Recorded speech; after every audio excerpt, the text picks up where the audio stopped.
As usual, it's very instructive to take a look at the simplest brute force algorithm for the problem. We'll look at that in a little detail because it illustrates really what the fundamental issues involved with getting efficient algorithms for this.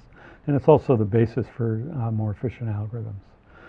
So the brute force method we could give in a beginning programming class. You have your text. You have an index I that indexes into the text. And you have an index j that indexes into the pattern. And start out with both I and j at 0, and you compare text to pattern, and you keep going until you find a mismatch. If you find a mismatch before the end of the pattern, then what you do is move the pattern over one position. That corresponds to simply incrementing the text pointer. And then here we have a mismatch right away, so we move the pattern over one position, increment the text pointer. And then starting with I at 2, we compare the second text character with j at 0, the first pattern character. Increment j to 1, increment I to 3, we have a mismatch. Mismatch happens at j and I plus j. The jth character of the pattern versus the I plus jth character of the text. Now we have a mismatch, move over, that's increment I to 3, compare the first character of the pattern, j equals 0, with the I plus jth pattern of the text. That's a mismatch, move over 1. So we go, first one is a match, the second one, j is 1, I is 4, compare against 5, that's a mismatch.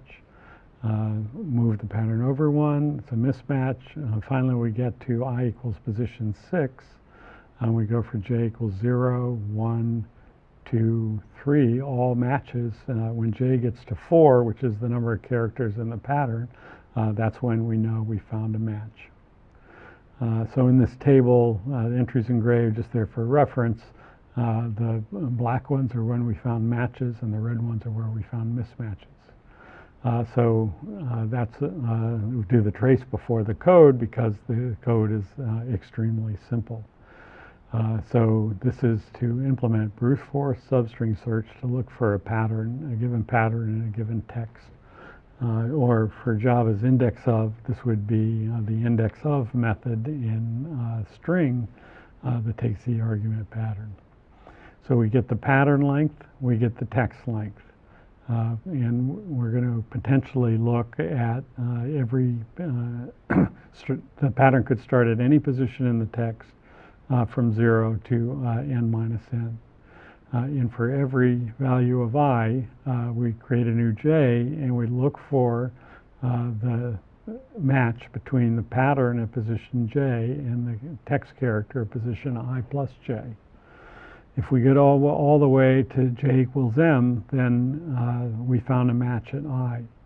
If we get a mismatch, then we get a break before j equals m, and we go and try the next value of I. And if we get all the way through there without returning, then we just return n, which is 1 past the index of the last text character, the length of the text, and that's an indication that the pattern was not found in the text. Very straightforward implementation of the pattern match algorithm. Now, the key point is that this algorithm is fine in many contexts, and actually it's the one that Java's index of uses. But the real problem is that it can be slow. Number one, just the algorithmic problem, it can be slow if there's a lot of repeat or repetitive characters in the text and the pattern. For example, suppose that the text is all A's and a B, and imagine that there's a billion A's and a B or whatever. And then the pattern also is a smaller copy of the same thing, all A's and a B. Then what happens in this case is that for every possible position matching the pattern against the text, we go through all the pattern characters and we only find the mismatch on the last one. So, and then we find the mismatch, we have to go over one, try them all, find the mismatch on the last one. And we eventually do find a match. But for every text character, we've looked at almost m-1 pattern characters. So this is the worst case that shows that the running time of the brute force algorithm can be proportional to m times n, where m is the pattern length. And the pattern could be long, say the pattern could be 100 characters, and n could be huge, like a billion, and that's going to be slow, particularly by comparison with the alternatives that we're going to look at. Now, a more important issue than just the worst case performance is the idea of backup. As I mentioned, for lots of applications, if we're going to put our machine on one of the wires of the internet and watching this input go by, or if we just take the abstract standard input model, you don't get to back up when you find a mismatch. But the brute force algorithm is always backing up. If we go through matching our pattern against our text, when we find a mismatch, we say we want to move the potential pattern over one position, but that means backing up in the text. So we would, there's ways to deal with that by saving the most recent m text characters that we've seen, but it's definitely problematic for larger patterns and certainly inconvenient.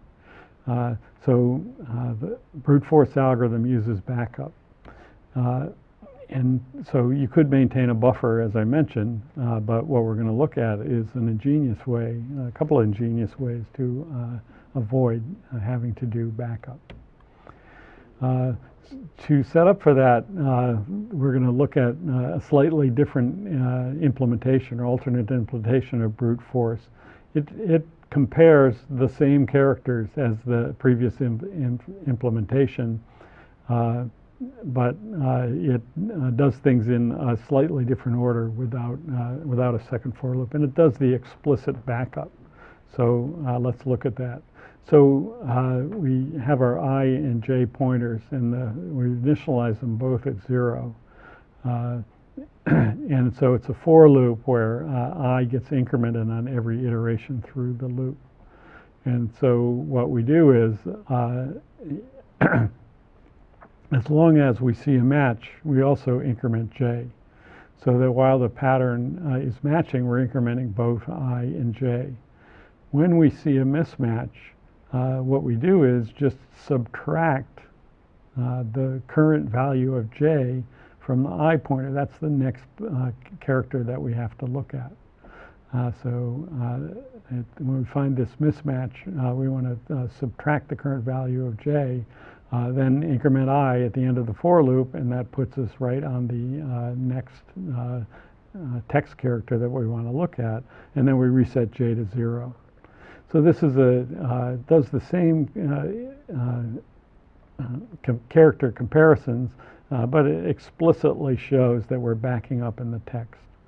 And then if we ever get to the end of the pattern, then we return I minus m, which is the position of the first character in the text that matches the pattern, which we found there was m matches. So that's an alternate implementation that we'll come back to. So the idea is that there's a couple of algorithm challenges. Even though this brute force method is simple, it's not always good enough. And so the first one is just from a purely algorithmic standpoint, this is a challenge. Do we need n times m, where m is the length of the pattern, or can we do it in time independent of the length of the pattern? What we want is a linear time guarantee, and that was a fundamental algorithmic problem that people worried about for a bit, and we're going to look at how people approach this fundamental algorithmic problem.